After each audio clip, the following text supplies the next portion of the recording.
Սպիրիդոն Մելիքյան, մի քանի հատոր հայկական ժողովրդական երգերի։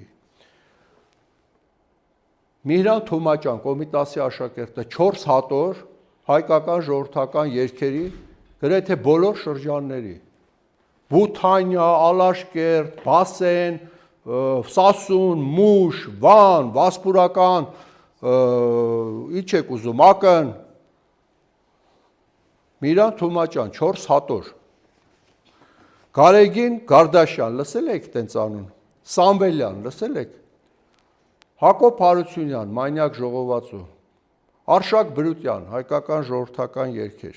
եւ այլն, այս անունները կարանք շարունակենք։ Բացի դրանից, ակադեմիան զինում է մարդկանց, ուսանողներին, ասում է գնացեք ամբողջ գյուղերը եւ սփյուռքահայերից եւ արևմտահայերից եւ գաղթականներից ինչ կան սրբեք, գրառեք, բերեք։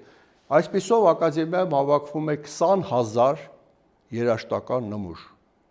Այսօր դուք գնաք Եվրոպա մի ազգից 100 հատ երգ ուզեք, կկանգնեն պատի առաջ, կդժվարանան ձեզ 100-150 հատ երգ բերեն տան, ժողովրդական։ Կամ YouTube-ում գրեք ֆրանսիական ժողովրդական երգ, ագարդիոնով քաղաքային երգեր կլսեք, շանսոններ։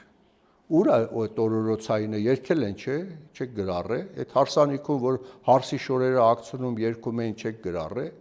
այդ ամբողջ այդ երգերը ուր է ձեր 20,000, 10,000 երգ կոնսերվատորիան ունի հավաքած, 10,000 եղանակներ, նվագներ, երգեր եւ այլն։